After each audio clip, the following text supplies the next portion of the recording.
많은 교회들이 교회 소개나요 전도지에 쓰는 문구가 있습니다. 제일 많이 요즘에 사용되어지는 문구인 것 같아요. 이러한 문구인데요, 인생의 방황은 예수님을 만나면 끝나고 이 신앙의 방황은 좋은 교회를 만나면 끝납니다 라는 이러한 문구를 많이 사용을 합니다.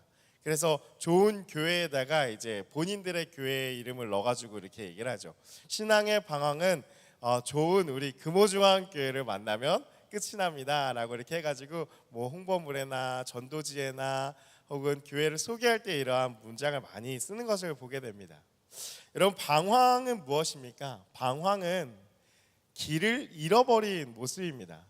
그래서 어떠한 길로 가야 될지를 잊어버렸기 때문에 이 길로 가야 될지 저 길로 가야 될지 우왕좌왕하면서 또 보이는 대로 하고 싶은 대로 살아가는 것이 이 방황이라는 모습으로 우리가 볼 수가 있죠.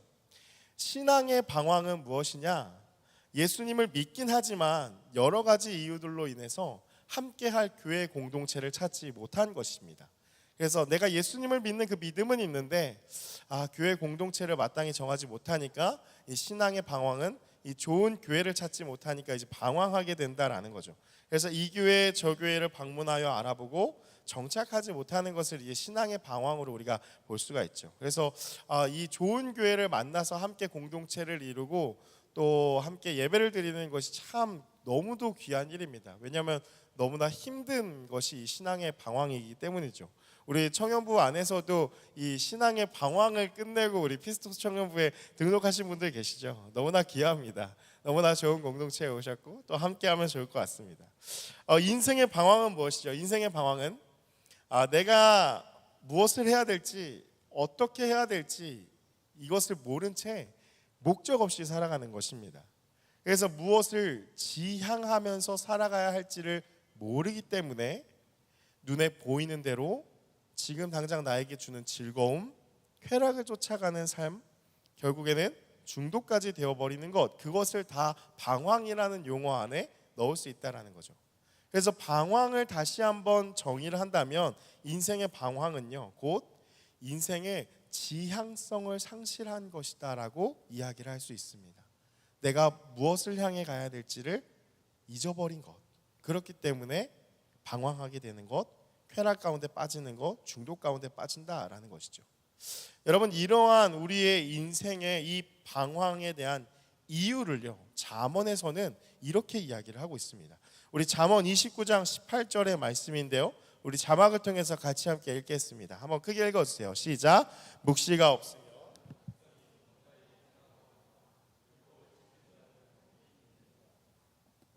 아멘. 뭐라고 나와 있습니까? 묵시가 없으면 백성이 방자히 행하거니와 율법을 지키는 자는 복이 있다라고 이야기를 합니다. 인생에 방황하는 이유에 대해서 뭐가 없기 때문에?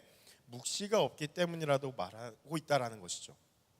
여러분, 여기서 묵시에 해당하는 이 단어가요, 하존이라는 이러한 히브리어 말입니다. 묵시, 계시, 환상이라는 뜻이고 원어는 이제 하자라는 말에서 유래하였는데요, 바라보다, 주목하다, 응시하다라는 이 말에서 나온 것이 이 하존이라는 이 묵시라는 말입니다. 영어로는 비전이라는 단어가 있죠. 그래서 그것이 바로 이 묵시라는 단어인데요, 어떠한 뜻이냐면요, 계시는 뭐죠? 계시는 감추어진 것이 드러나는 것, 그것이 이제 계시입니다. 하나님의 마음, 하나님의 뜻, 하나님의 생각을 보게 되는 것, 주목하는 것, 하나님의 마음을 계속해서 바라보는 것이 비전이다라는 것이죠. 따라서 인생이 방황하는 이유가 무엇이냐면 우리의 눈이, 우리의 마음이 계속해서 하나님의 그 마음을 바라보고 있지 않기 때문에 그 않음에서 이 방황을 하게 된다라고 잠언에서 말하고 있는 것입니다. 반대로 말하면 무엇이죠? 하나님의 그 마음을, 하나님의 그 뜻을, 그것을 깨닫고 그것을 지속하여 바라보는 그 인생은 방황하지 않게 된다라는 것입니다. 그러니까 하나님의 마음을 계속해서 응시하고 바라보고 있는 인생은 결코 방황하지 않고 흔들리지 않게 된다라는 거죠. 우리에게 볼 수 있게 임하신 그 예수님을 알게 될 때에, 예수를 보게 될 때 인생의 방황은 끝나게 되는 것입니다. 그래서 이 전도지의 문구와 같이 인생의 방황은 예수님을 만나면 끝난다라는 거, 그 잠언에서 말하는 것이죠.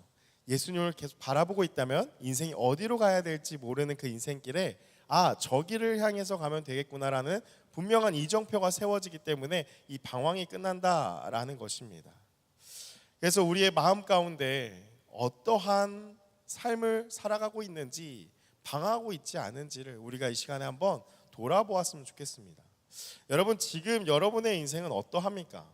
무엇을 해야 될지 어떠한 목적 없이 가고 있지는 않습니까? 오늘 우리에게 필요한 것이 무엇인지를 오늘 이 말씀을 통해서 한번 이렇게 생각해 보기 원합니다. 오늘 본문은 이사야서인데요. 이사야서를 계속해서 그 성경 읽기 맞춰서 읽고 있는데요. 주전 8세기의 유다에서 활동한 이 선지자가 이사야입니다. 또한 이사야는 우시야, 요담, 아하스, 히스기야 왕 때 활동하였다고 또 첫 장부터 기록을 하고 있습니다. 이사야서의 주제는 무엇이냐면 그 이름에 나타납니다. 이사야라는 이름이 여호와께서 구원하신다, 이러한 뜻입니다. 그래서 이사야, 우리나라 말로는 그냥 이사야 이렇게 읽었지만 그 히브리어 말로는 예샤야라는 이러한 단어인데요, 이름인데요, 예샤라는 게 야샤라는 구원하다라는 뜻에서 왔습니다. 그리고 야는 우리가 늘 항상 외치는 거 있죠. 교회 나오면 할렐루야 할 때 거기도 할렐루야가 쓰이잖아요. 이 야가 여호와의 줄임말입니다. 그래서 야, 이사야 하면은 예샤야 하면 여호와께서 구원하신다라는 거죠. 할렐루야는 무엇이냐? 할렐은 찬양하다라는 뜻의 할렐루 하면 명령형이 됩니다. 그래서 하나님을 찬양하라, 여호와를 찬양하라. 그래서 할렐루야 하고 선포하면은 우리 하나님을 찬양합시다, 찬양하십시오 라고 예배 인도자가 선포하는 것이죠. 그러면은 뭐라고 화답합니까? 아멘, 할렐루야, 그렇습니다, 하나님을 찬양합시다, 하나님을 찬양합시다 이러면서 화답하는 거, 그게 이제 할렐루야, 아멘, 그렇게 해서 교회에서 많이 쓰는 용어예요. 그래서 이사야라는 이 뜻은 이사야, 여호와께서 구원하신다, 이것이 바로 이 이사야서의 주제인데요. 그래서 이사야서를 1장부터 66장까지 쭉 보면요, 하나님의 심판과 구원의 메시지들로 가득한 것이 이 이사야서라는 것이죠. 오늘의 본문은요, 그 이사야의 부르심, 이사야의 소명장이라고 하는 유명한 말씀인데요, 이사야 선지자가 이 환상 가운데 하나님을 만난 이야기가 나타납니다. 선지서들을 보면은 이 선지자들이 대부분 이러한 소명을 받는 장면이 나타나 있습니다. 하나님의 부르심에 대해서 기록을 하는데 이 부르심에 중요한 이유가 있습니다. 먼저는요, 너무도 강력한 경험이기 때문에, 인간이 하나님을 배우는 너무도 강력한 경험이기 때문에 중요하게 봐야 할 그런 의미가 있고요. 또 하나는 그들이 이제 앞으로 선포할 말이 그들의 말이 아니라 하나님의 부르심에 의해서 하나님의 마음을 가지고 하나님의 마음을 응시한 상태에서 그 마음을 전달하는 것이기 때문에 하나님께로부터 보고 들은 전하는 내용이라는 사실을 전달하기 위해서 이러한 부르심의 장면들이 이 선지서들에 나타나 있습니다.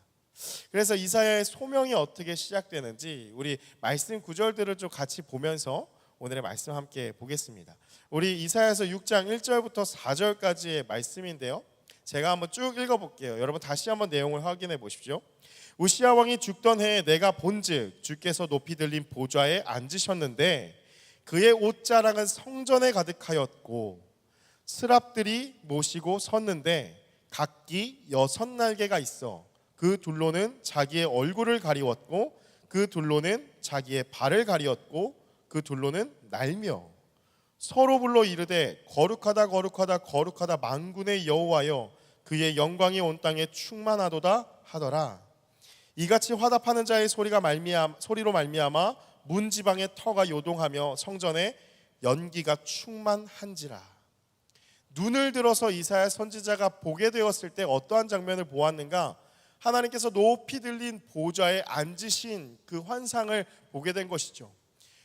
주님이 입으신 그 옷자락이 어디까지요? 온 땅 가운데 충만한 것을, 하늘 보좌에서 입고 계신 그 옷으로 앉아 계신 그 자리에서부터 하늘에서부터 땅 끝까지 온 모든 것이 그 하나님의 옷자락으로 가득 찼다라는 그 환상을 보게 됐다라는 것입니다. 여러분, 높은 곳에서부터 내려온 옷자락이 성전을 채운다, 어떠한 의미가 있냐면요, 하나님의 권능과 위엄이 온 세상에 충만한 그러한 모습을 보게 된 것이다 라는 것이죠. 그런데 이 하나님이 홀로 계신 것이 아니라 주위에 누가 있습니까? 2절 말씀 보면은 주위에 하나님을 보좌하는 천사들이 있습니다. 스랍들이라고 나오죠. 이런 세라핌이라는 그러한 말입니다. 그래서 여러분 그 유명한 걸그룹 중에 하나가 있더라고요. 르세라핌이라고 있죠. 그 세라핌이 이 세라핌입니다. 그거는 뭐 프랑스어랑 이렇게 뭐 조합했다는 그런 말인 것 같아요. 근데 그 세라핌이 그 천사를 나타내는 그러한 용어죠. 문자적으로 무슨 뜻이 있느냐? 불타는 자들이라는 뜻이 있습니다.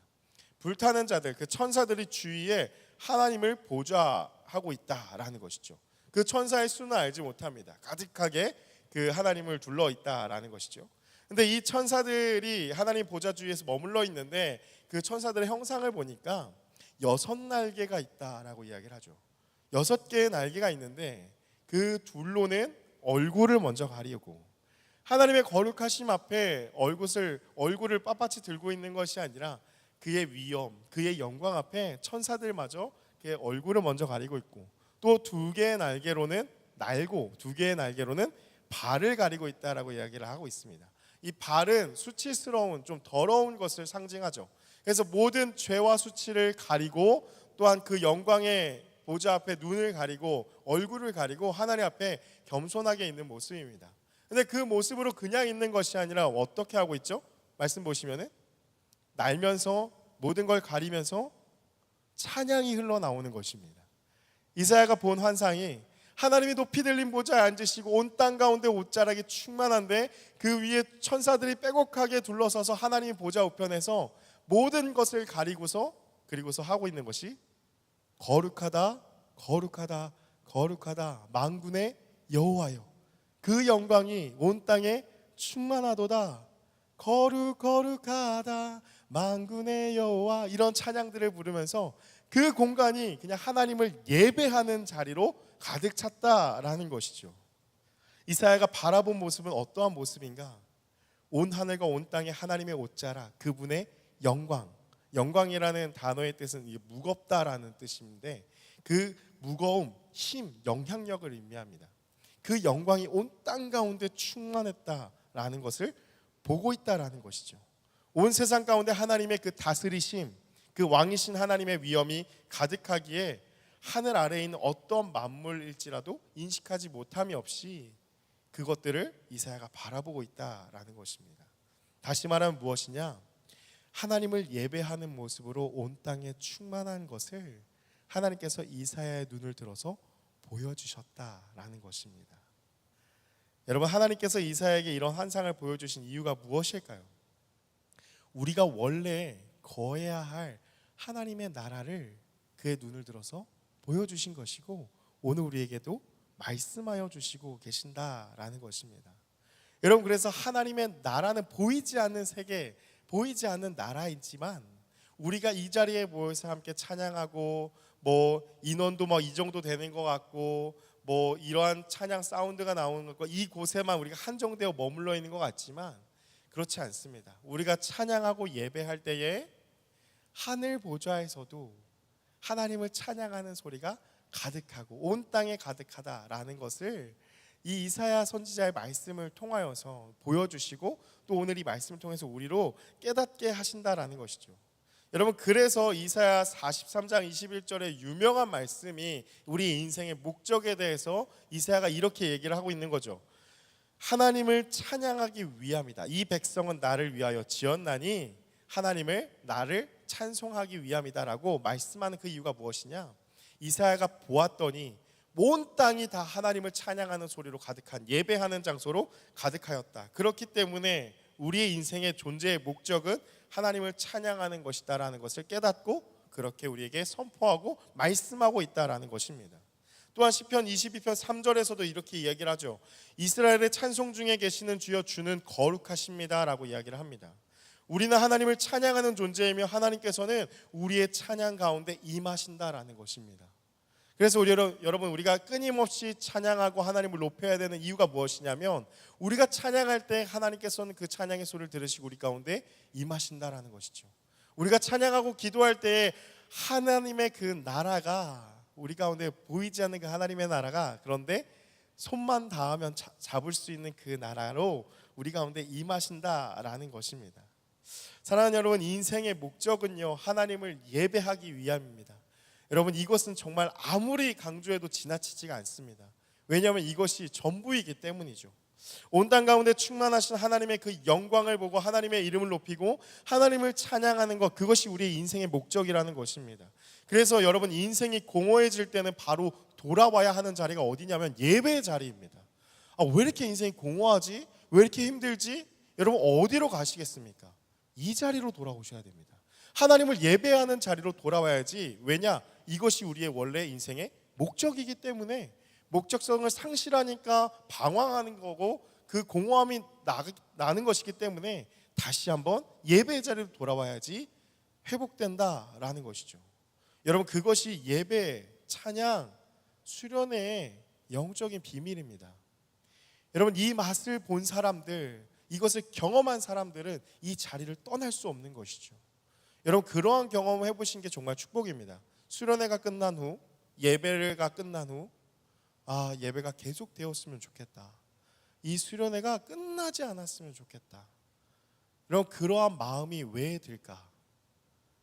그 하나님의 임재 앞에 자유함을 경험하고 기쁨이 넘치기 때문입니다. 여러분, 그래서 이것을 경험하는 것이 되게 중요합니다. 그것을 경험하게 된다면 여러분, 행복해지게 된다라는 거죠. 기쁨이 넘치게 된다라는 것입니다. 여러분, 그 일례로 여러분 그냥 삶이 힘들 때요, 다른 거 막 찾지 마시고 다른 거 듣지 마시고 정말 힘들 때 그냥 찬양을 한번 틀어보십시오. 찬양을 틀고 잠잠하게 그 찬양을 듣고 있노라 하면 여러분의 마음이 어느 순간에 회복되는 것을 경험할 수 있습니다. 이것이 바로 찬양의 힘입니다. 예배의 힘, 원래 우리의 자리로 돌아간다라는 것이죠. 이사야가 본 것은 바로 이 예배의 현장이었습니다. 우리는 예배를 통해서 무엇을 보게 되고 어떠한 꿈을 꾸게 된다라는 것입니다.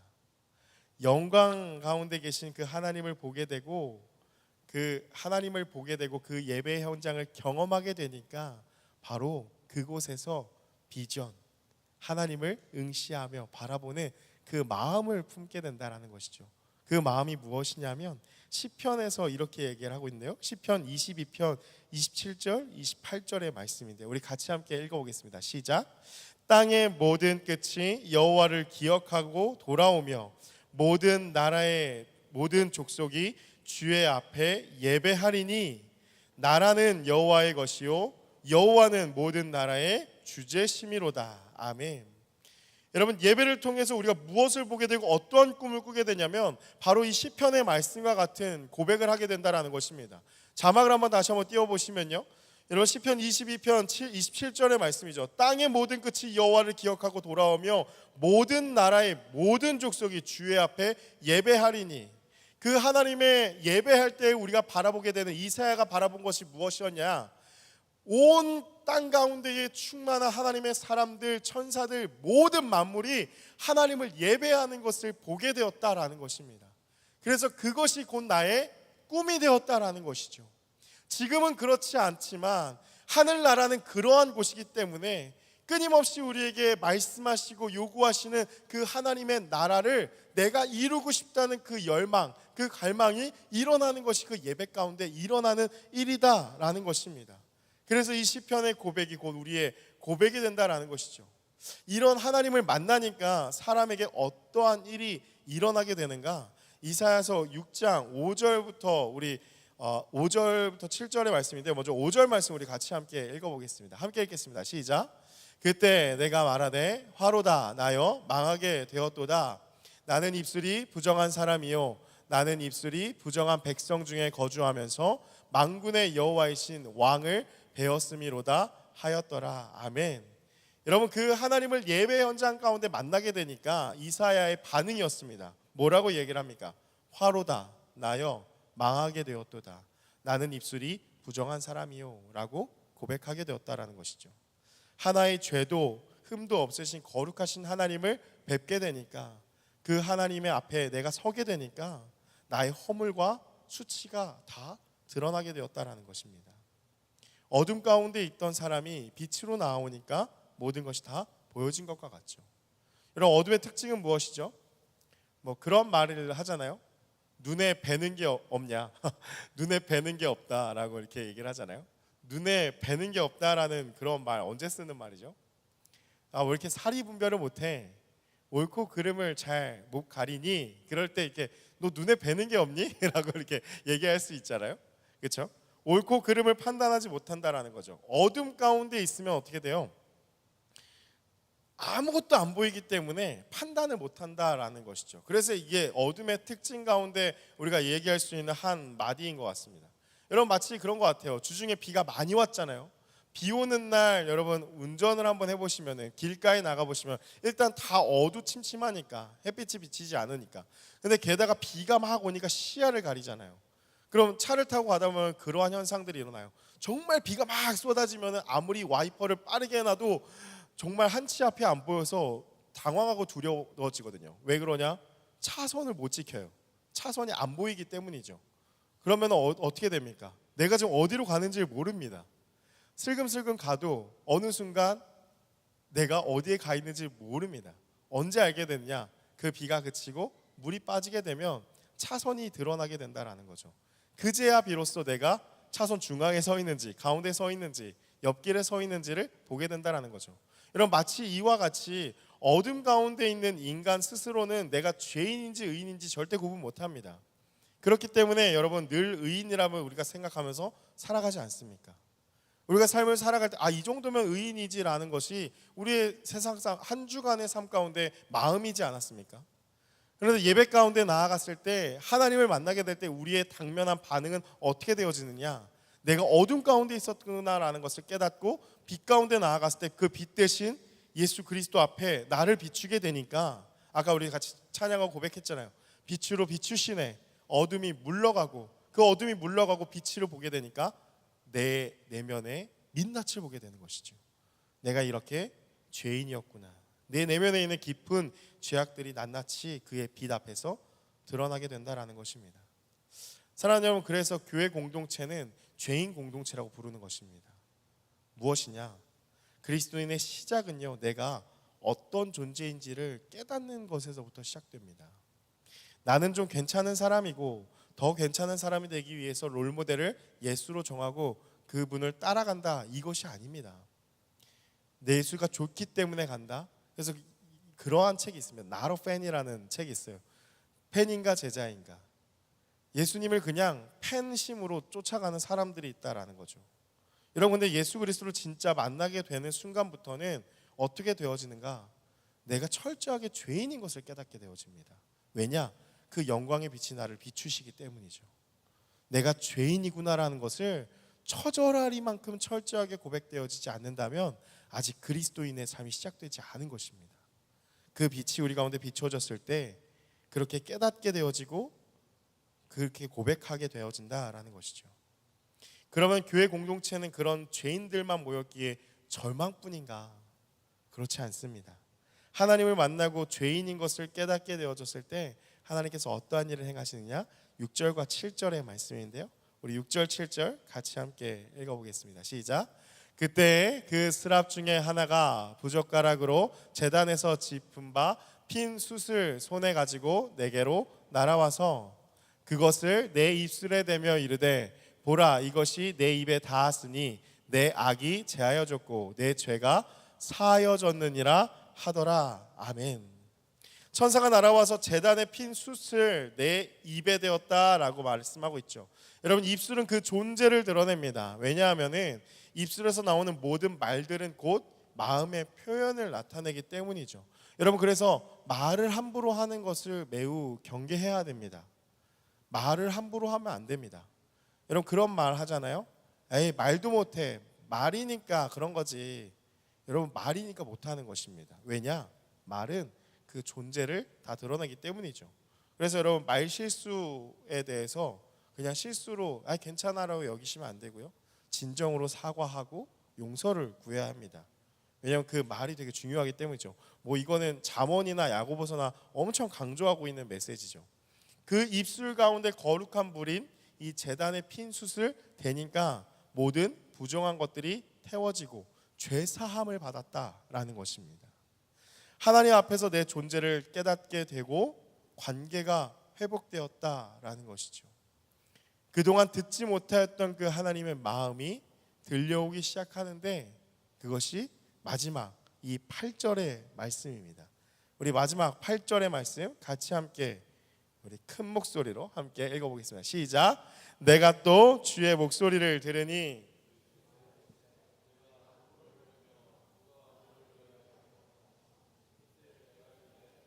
내가 여기 있나이다 나를 보내소서 하였더니. 여러분 8절 말씀 보시면요 뭐라고 이야기를 합니까? 그 죄사함을 받고 나서 이제 하나님의 마음이 들려오기 시작하는 거예요. 내가 또 주의 목소리를 들으니 주께서 이르시되 뭐라고 말씀하시죠? 내가 누구를 보내며 누가 우리를 위하여 갈꼬. 하나님께서 들려주신 그 마음, 그 음성은 무엇이냐? 하나님을 위하여서 갈 자를 찾고 계시다라는 그런 음성이 이사야에게 들려왔다라는 것입니다. 여러분 이 말씀이 정말 중요합니다. 왜냐하면 여러분 하나님께서는요 끊임없이 오늘 이 시간에도 찾고 계시는 것이죠.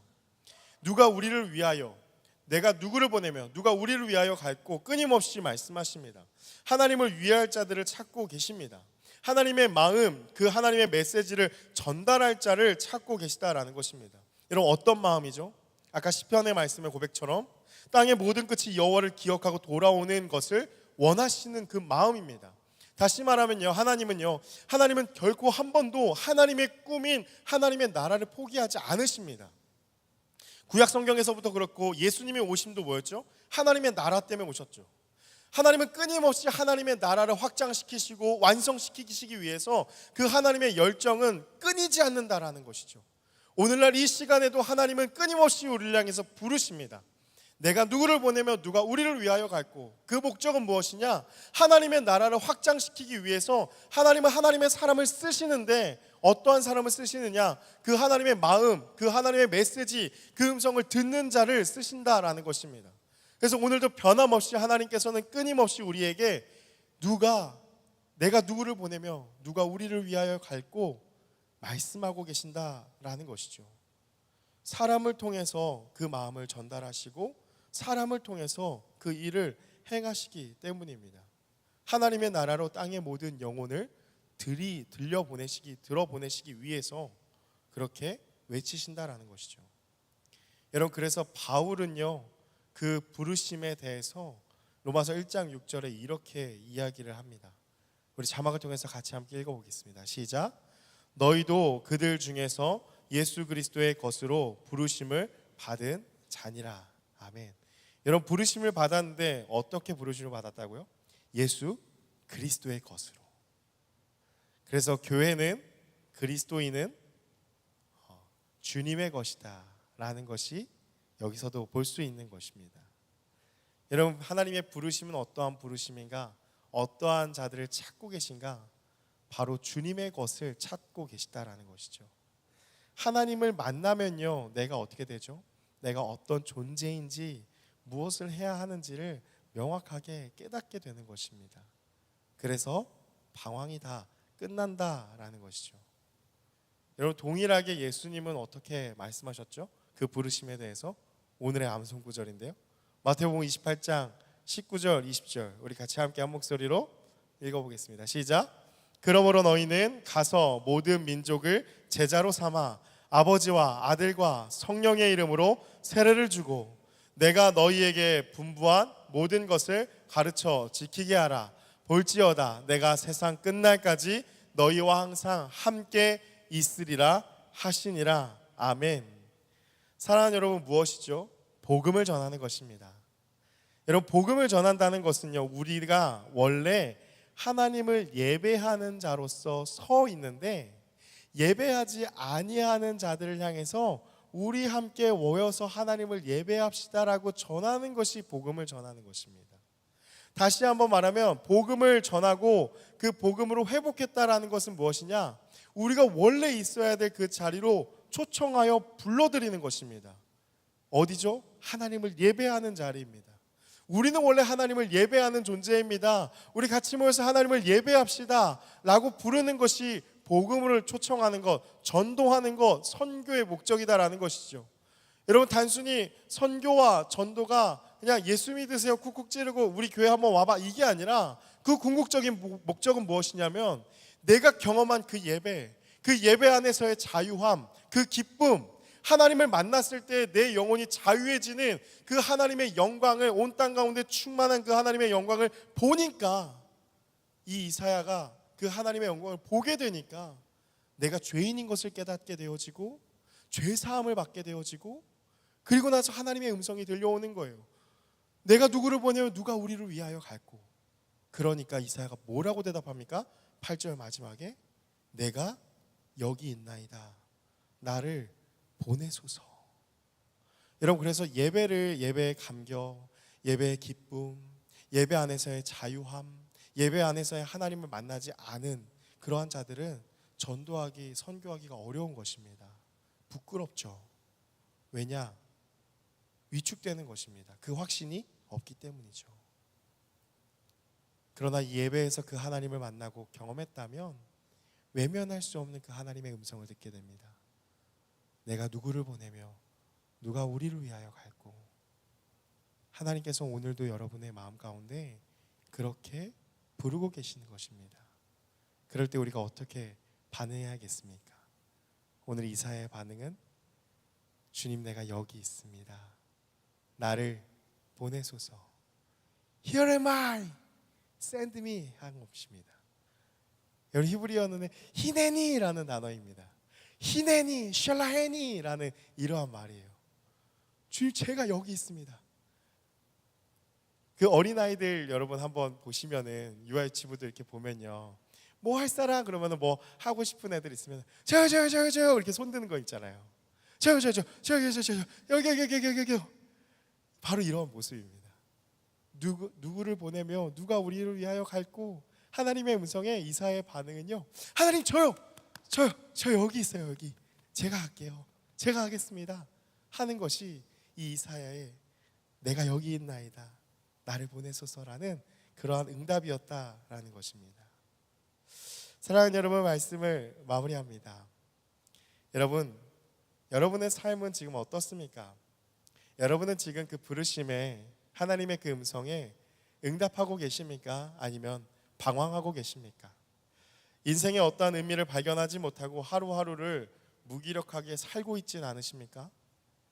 뭘 해야 될지 몰라서 여러분 시간을 허비하고 때로는 헛된 것들을 추구하면서 그 헛된 것들을 통해서 내 마음을 채우려고 하다 보니까 쾌락을 향해 되어지고 중독되어져서 그것으로 인해서 몇 날 며칠을 밤을 새면서 살아가고 있지는 않습니까?